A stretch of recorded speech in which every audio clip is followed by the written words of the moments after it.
Good morning, good afternoon, good evening, and however you are listening to this episode of the podcast, absolutely great to have you with us. On this episode of the podcast, I am speaking to Paul Foreman, who is the COO of Formica Group Europe. Formica Group is a leading provider of branded design surfacing solutions for commercial and residential customers. You might know that word laminate, which is, of course, something that we're all familiar with, and I know Formica from that branding and that marketing around their expertise in the kitchen space. I've worked with Formica in the past, working with their senior team, and I stayed in contact with Paul Foreman because we connected and hit it off. They're a €160 million turnover organisation. Formica work closely with architects and designers and fabricators, specifiers and developers. They're a company that strategically positions itself to offer new products and surfacing solutions that complement current design trends. I think the key thing for me about Formica is there's a really good chance you've either touched it, sat on it, wiped it, seen it at some point most of the time in a day when you're out and about. They're on tabletops, they're in the inside of all buildings, they're on the backs of seats in buses, they're absolutely everywhere. It's a fascinating product and a really exciting organisation. With that in mind, of course, I've got Paul Foreman on the episode today. Enjoy the podcast. Welcome to Leadership Bites with your host Guy Bloom, a leadership podcast. Conversations, just me talking and occasional interviews. Check us out at livingbrave.com, and when you enjoy the episode, subscribe and tell everyone.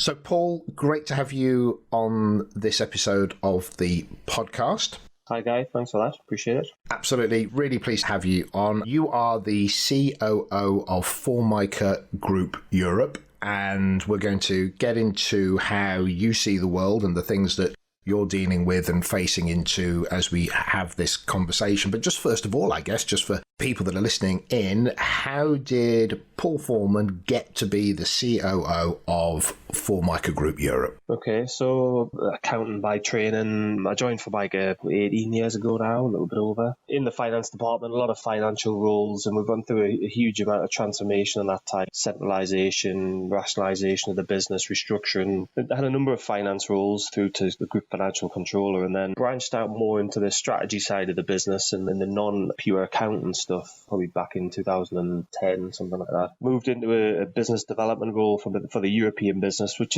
wasn't really a sales role. Normally business development roles are sales related. It was a cross-business role, looking at various different projects. And then from there, moved to our Asian business in Shanghai, which was in 2012, basically to provide additional leadership on the key executive team there, mainly financial and non-financial support on various projects. We were building a huge factory in China at the time, looking to expand the business. Made a return to the UK when our children were born in 2012 and took the CIO role on for the group, which was my first key leadership role. Big team, 95 people globally, $35 million of spend, big ERP programs. And from there, I was sat on the group exec team international division as it was. Made a lot of good relationships with a lot of projects done during that time. And then 2015, the European business was heavily restructuring from a leadership team point of view, and the business was going through a pretty rough time, and basically took the opportunity, or created the opportunity with my boss at that point in time, to move back into the European division, try to help the business. And my experience to that point had been very broad across the business, financial, non-financial, and the IT work that I was involved in, etc. And it was a good opportunity to get back into the muck and bullets of things and take on the responsibility for quite a decent portion of the business. We've got 5 factories, a couple of additional distribution centres. That knowledge of the business was really critical moving back into that role, even though we didn't have the functional experience of managing those type of things, if that makes sense. So that's a short plotted history of how I got to where we are today. I love that, back in the muck and bullets of it. That probably says a lot more than you're saying, so thanks for that. When it comes to what Formica is, there'll be a lot of people that are very aware of who Formica is, and I know it has a long history that is quite deeply bedded in the consciousness of people, and of course other people may not know. So just for those people who just want that clarity, what is Formica? What does it do? Where would we see it, even if we don't know we're looking at it sometimes? To be honest, when I joined in 2001, I didn't even know what Formica was, and I think that there's a generational thing here definitely with the business. Formica's used historically primarily in kitchens applications. It's product primarily used in work surfaces, and historically before that it was used in kitchen cabinetry, and still is in some markets. The European market in particular is very different. In Spain, it's still heavily used in kitchens, particularly in cabinets, whereas in other markets it's not used as much and it's used in work surfaces. So kitchens primarily, but also we've got a huge business, specification-led business. So architect building a hotel picks Formica to be on the doors in the hotel, technically on some wall cladding, say in a bar area, making a feature on a reception desk, something like that. And then we've got a big piece of business in what we call the washroom sector, which is a thicker product used in that application. So the next time you sat on the toilet at an airport or a sports centre or something like that, you're generally staring at a Formica panel or potentially a competitor's panel. Let's hope it's a Formica one. Yeah. Exterior cladding, where one of our sister companies, Trespa, is a serious market leader in that application. They've got a huge business on exterior cladding, so you'll see that they can do various colours, wood grains on the side of buildings, etc. They're the main ones. In the marine industry, we're strong, so cruise industry, quite a big piece of business. The transport industry, buses and coaches and things like that. And then the retail sector, shop fitting, we've got various contracts with some of the major retailers in shop fitting, and also the fast food companies, hotel chains for their bedroom furniture and things like that. So it is in a lot of places, but I think everybody kind of comes back to the kitchen worktop or the tabletop, which has been the history of the product. Yeah, because I remember seeing some old adverts that had that using, I think it was rolls of Formica for your kitchen tabletop. So I do remember those older style adverts. But I think what I'm hearing from you, and I do remember in the past when I came up to head office and saw some of that history, the range of colour and the reality of the fact that you've probably sat on it, eaten off it, touched it, wiped it down, or at some point in your life, probably a lot more than you realise, and probably even that day, you've probably been in contact with some form of either seeing it, touching it, sitting on it, Formica product, potentially. Absolutely. The range is staggeringly big. When I first started, Formica had just merged with a company called Perstorp, and the two businesses came together and had an absolutely enormous variety of products. And that's a big selling point of the product, is that you can pretty much have any colour under the sun. We have a specialist facility to actually match colour and bring customers any plain colour they want, basically on the spectrum, which is a great commercial benefit to the business. And the guys in ops absolutely hate it because it promotes variety and proliferation of the range, where they just one size and one thickness and all that. So we've got a staggering amount of items on our database, over 100,000 different SKUs, and the usual 80-20 rule of the big runners versus the slower ones. But that's just the nature of the business. There's a massive amount of complexity there behind the scenes. So when it comes to being the COO of a business, this podcast is called Leadership Bites. I focus on leadership, executive coaching and team effectiveness. So that's my focus, and that's how we came into contact with each other. As we segue into that conversation around leadership, we're also in these unprecedented times where we are looking into the things that we are probably quite clear about are happening, and then there's this ambiguity about what is not just happening with our market, but just what's happening in the world. And I guess I'm interested to get a sense of what is the stuff that you're facing into. That's the stuff that we're having to deal with right now. That's the focus. That's the stuff we're trying to figure out and make sense of. I think three things kind of jump to mind. We've got the market, and the whole economy's been hit by this pandemic incredibly hard. So from our point of view, balance on supply and demand would be the first one. Home working and the effect on the team would be the second one. And then the third one would be when or stroke if is the recovery going to happen? They would be the three things that come to mind. On the supply and demand side, all of our factories in Europe have been impacted so far, probably with Kolho, which is our plant in Finland, to a lesser extent. Definitely Valencia. We've seen obviously a big issue there with the coronavirus in Spain, same in the UK. So that we've had big effects there of having to close the facilities, social distancing in place. And the guys, I think, in all sites have been fantastic across Europe at adapting to what we've needed to do as a business, both from a leadership point of view and the teams there, but also the guys on the ground, where there's a lot of nervousness and there's a lot of apprehension about coming back after we'd closed the sites. And I think they've reacted really, really well to the situation. Nobody knows when it's going to end. Nobody knows when that recovery is going to happen. I remember one of the questions the guys had, well, why are we coming back now? And it's like, well, when do you want to come back? 2 weeks' time, 3 weeks' time, we've got a business we're trying to turn around. We've got customers that we're trying to supply. We've got livelihoods that we're trying to protect. That's a big thing, the supply and demand. I think on the home working, so we've got a European head office in Newcastle in the northeast of England, where we've got around 80 people, customer service, sales, marketing, sales just for the UK. And then we've got supply chain, raw materials, procurement, IT, HR, finance. And basically that entire team are home working at the minute. We did a trial literally the day that Boris came out and said everybody who can work from home needs to work from home, which was quite handy. And the guys in IT have done a fantastic job of making the ability to work from home. We've done disaster recovery type tests before and all stuff. It's actually, from an IT point of view, went without a hitch. And since we have been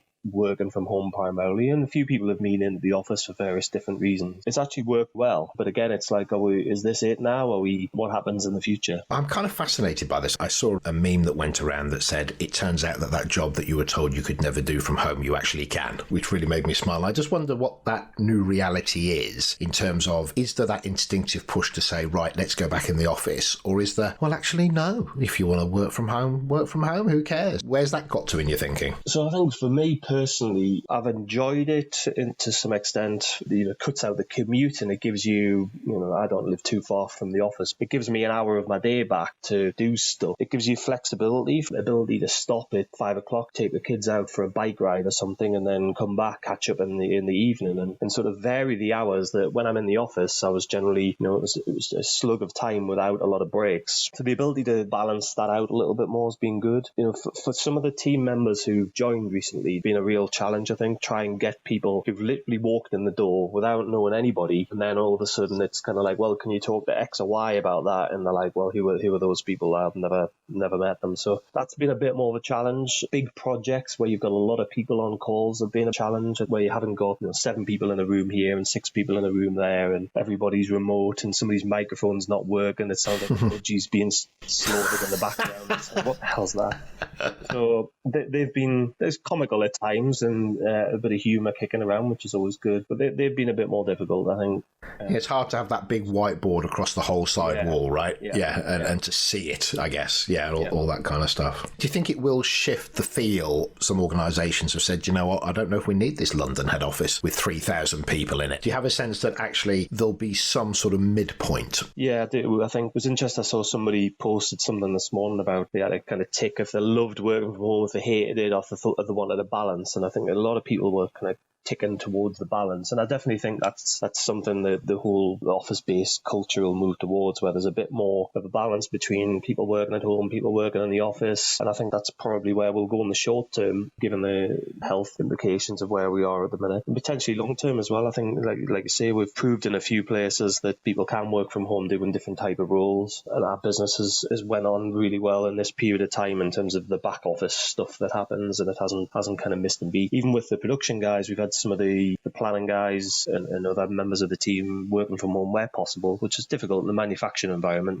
where you've got the management team there, obviously. But no, it has worked really well, and I think it will take everybody to have a good look at it and come up with a plan for the future. I have the sense that the world's trying to fight back, and it's trying to get going. A couple of weeks ago, it was shut the doors, we'll see you when we see you, and how are we going to manage this? And I still think that's true, but I do have this sense that we're trying to get the coffee shops open. So do you have a sense that people are pushing to get it going again? Yeah, definitely. I think when you go back to March, we closed the UK plants fairly early there, and then we were probably one of the early ones to come back. Our UK plants are serving Central Europe as well, and particularly our Scandinavian market just went absolutely crazy in terms of volume demand in that period of time. And one of the reasons we brought the guys back a bit earlier, because the demand was so high, particularly in the Scandinavian, Dutch and Benelux markets as well. Then more recently, the UK customers have came back, and they've came back pretty strongly over the last few weeks or so, particularly in the distribution specification side of the business, and some of the fabrication businesses as well. The worktops business we have has suffered more. Not many people are out at the minute buying kitchens, and the kitchen studios have all been shut, which has had a big effect on our worktops business. But yeah, no, you can definitely feel it just by being out and about on the roads. There's more people out there. There's businesses obviously reopening in stages across the whole economy, and talk about different shapes of recovery, U and V and L, and all these different shapes. It'll be interesting to see what actually happens. We've seen a steady increase in the rate of orders over the last few weeks, It'll just be interesting to see if we get back to where we were in January, February and what a normal June or July would look like. Or is it going to be 10, 15% down this year? It'll be interesting to see what the numbers are. Yeah, I'm feeling that. Everybody I talk to in an organisation is saying they have a sense that we're going to get back to where we need to get back to, but it's just how long it's going to take and then what that might mean to the people that we have within the organisation. So, COO of a large organisation, what is it that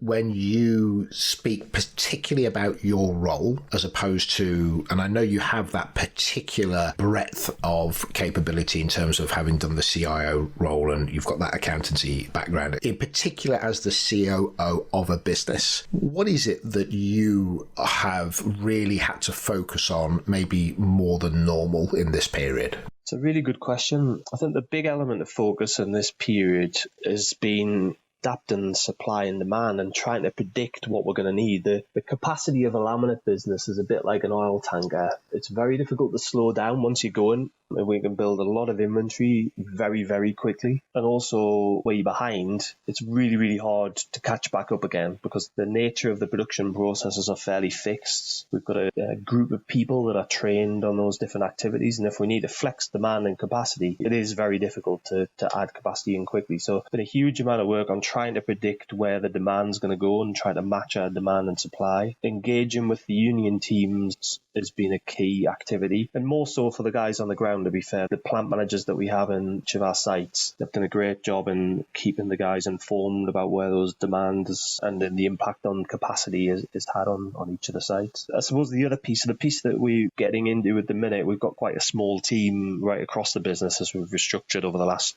few years or so. Just keeping everybody in the loop about where you're at. The ability to yell across the office at somebody has disappeared, and yeah, we've got some fancy tools that enable us to talk one-to-one with people. But I think a lot of people miss just seeing and hearing. What, like a telephone? Yeah. More sophisticated than that. But I think a lot of people are looking for like where are we at the minute, and we're doing some sessions with all the teams next week, remotely, obviously with different groups, in small groups as well, which I think is important to try and help people understand where we're at, where we're going, where all the different factories have been at, where the volume's going at the minute, what are the key things we should be focusing on, just to keep everybody engaged. It's harder when everybody's not around to be able to keep everybody on the same page, if that makes sense. It does, and I think that's the one thing that I've heard, which is you can get into a flow of how you communicate, and that can be from bad to incredibly well. But then when you get something like this, even if you communicate incredibly well, that is the norm. And yeah, it is the minimum, because even if it's great compared to everybody else, it's what we're used to. I wonder if you've noticed a deeper need from people, and you know, my answer's kind of in my question, but I'm wondering if there's a sense of fear or uncertainty. Leadership is really asked to lead at this point. And I just wonder if you're having a sense of that as within your peer group, within that senior team. Yeah, I think one thing I've forgot to mention before was one thing that has really changed from a leadership point of view in this period, and we've gone through a little bit of restructuring with that group, is every day we've got a call with myself, our CFO Neil, our Chief Marketing Officer Phil, and the CEO Eric. And that call sometimes lasts 10 minutes, so we've got anything big to discuss today, and it's something nearly an hour. And that's been really helpful, actually. It's been good just to kind of give everybody the perspective of what everybody else is on. We can clearly share messages between that group and then try to cascade those messages down to the rest of the organizations. That has really, really helped, because we normally wouldn't do that, because we'd be in and around the office on different discussions and meetings, etc., and that would just be kind of natural. But it's made it a bit more punchy because we've got quite a spread business. So we've got two factories in the UK, factory in Valencia, couple of distribution centres in Spain, distribution centre in France, one in Sweden, we've another manufacturing centre in France as well, and then a plant up in Colpo. We rely on the guys locally, given the fact that every man whose dog doesn't speak English, is to get the key messages out there to various people so everybody's on the same page, and we can kind of cascade that message down. Majority of our comms will generally be done in English, and then we rely on the guys there, and the guys have done a good job with taking those messages and filtering them down through the organisation. But at the same time, from a leadership point of view, you're trying to check in with people. You miss the day-to-day. Some people come on every single time and they use the video, and some people every single time don't use the video, and some people are a bit mixed with that, as they're eating a bowl of cornflakes and don't want you to see them spitting cornflakes out the side of the mouth and things like that. So it's difficult because you hear their voice now and again, or you see an email, you don't see the person. Yes, you can dial into a Zoom meeting, but you aren't seeing them sat in the office, that physical posture, or maybe just the way that they're with somebody else. Yeah, so there is that touch point that is not quite there. In terms of your learning, have there been any mental notes to self? It's been keeping everybody in the loop, particularly direct reports that I've got with a big pool from the guys that are running factories to guys that are running teams internally, IT, HR, etc. Definitely keeping in touch. That's been a challenge. There's been a lot going on right across the business. Two things going on at once. We're in a turnaround situation and there's a lot of pressure on the numbers and big programs that we've got, and we're dealing with a pandemic at the same time, and balancing those two things off has been a big challenge. Managing upwards as well with parent company, helping them understand what we're doing, how we're doing it. There's been a huge amount of effort that I think nobody really sees in the organisation, but that takes a massive amount of time to help them with information and data and making sure they're comfortable that we're managing things. They're based in Holland. They would normally be across. They've spent a lot of time in the UK over the last year or so since they purchased the business, and they're missing the seeing and hearing it. You have somebody over the phone or over an email saying, oh yes, we've done X and Y, but there's nothing like seeing and touching stuff that's been done or I can physically see to cement that appreciation of what's going on. Have you had any experience of video fatigue people talk about? Somebody said to me the other day, I used to have breaks in between meetings. I had at least an opportunity to walk to another office or another building, but it's all gone now. I just seem to be, he actually said, I think I might get deep vein thrombosis if I'm not careful. I found some of the meetings, to be honest, is a little punchier. You know, you walk in an office in a room with a few other people and people chat for a little bit and before you really get into it, and that doesn't really work as well over the WebEx. You can't really have that level of banter, if you know what I mean by that. It's almost, we get to the point faster and the meeting's off to the point and regimented, and then the ability to stand up, walk downstairs, make a cup of tea, come back upstairs, etc. is no, I haven't seen that, to be honest. I'm lucky in the fact I've got a small study. I'm in here by myself. The wife's looking after our two children, but I've seen others where they're sat at a kitchen table and there's kids running around the background. That must be incredibly hard going to try and do that. I was talking to a friend last night where him and his wife are alternating shifts, and some of them are looking after the kids at the start of the day and then back end of the day. That sounds really hard going, to be honest. So I think I'm lucky in the family setup that we've got and the physical setup. But I imagine it being really challenging where you haven't got distinct space where you can concentrate as well at the same time. Somebody actually did say to me, he said, I don't really see that people will want to go back to work. And I said, well, that's because you live in a 5-bedroom detached property, my friend. Yeah. Especially if you're more city-based, you and another with 1 bedroom and a living space, both working. Or just the whole thing of even if there's no children, you get up, that person that the whole relationship really got huge benefit from not seeing each other until later that day. Yeah.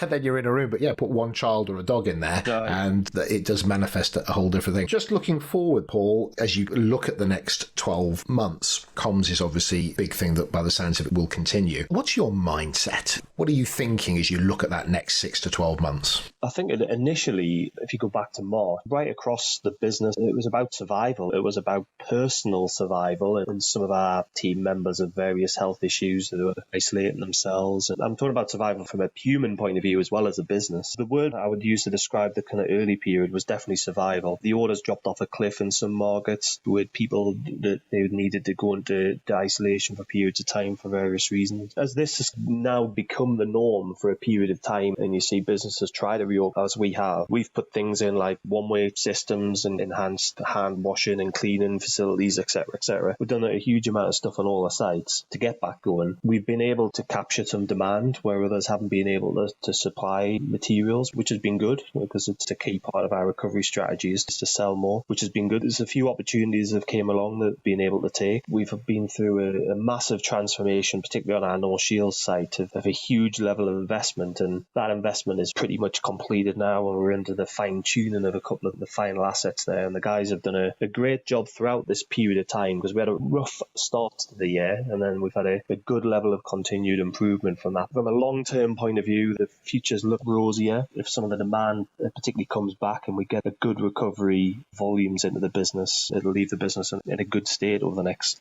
12, 18 months or so. We've got a few synergy projects with our parent company that we're working on, which again will be fantastic for the next few years or so. Great. So it sounds as if you have a sense of the road ahead and you've got that focus on where you're going with it.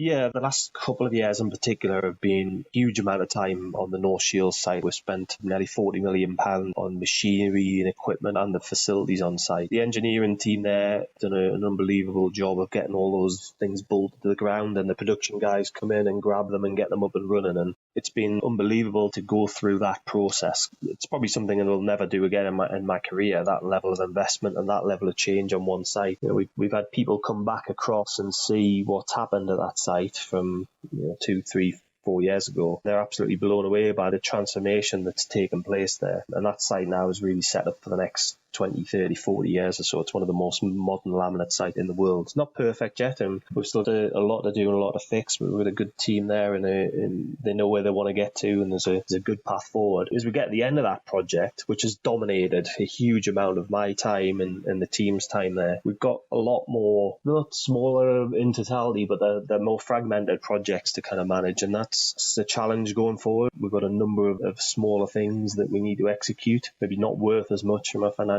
point of view, with smaller groups and teams that we need to execute on. Some of them are more technically focused than they are big, heavy engineering type projects. So we're just moving into a different zone now. The Broadview business who purchased Formica last year, very technology led, got a very strong technology background, and they bring a lot of mental horsepower, particularly in the manufacturing space. So that's been really interesting to see, and we need to adapt and take some of those things on as we move forward. And then commercially, they've had a lot of success over the last few years because of that technology background with new product development, and that's something we're looking to harness. We've got a number of projects in flight already, lies in some of those things. So from a revenue point of view, which is a key part, as I touched on before, of the transformation of the business going forward, there's a lot more green shoots there than there was a couple of years ago. Fantastic. My last question for you then, Paul. I often quote Reg Reverend, who said that learning must be equal to or greater than the change that is going on around you. That's relevant to a business, it's relevant to a team, and it's relevant to individuals. When you look at yourself, do you have a sense of where you're trying to take yourself in terms of your personal development? That's a question I ask of every leader. You've got to where you are, but what's that future version of you looking like as you look at your personal journey, where you want to go, and what the needs of the market, the world might require from you? I think it's a very good question. I think for me, historically, I've been very hands-on, and I think everybody is in their more junior career because they're doing a lot more stuff and doing less thinking and strategy stuff. It's the nature of a more junior role. I think as I've moved on, I've still liked to keep my hand on particularly some of the data, some of the analytics myself. I do like learn by doing a lot of the time, particularly on the data side and understanding things. It's sometimes very difficult to hand that off when you think, yeah, I could give this to you, but is it going to be good enough? I'm not going to learn as much from it. But sometimes you just got to draw the line and think, no, I don't really need to. It's your bag now, and you need to learn it in the same way that I've learned it. So balancing off the want to jump into those sort of things, and I've got some very, very talented people around me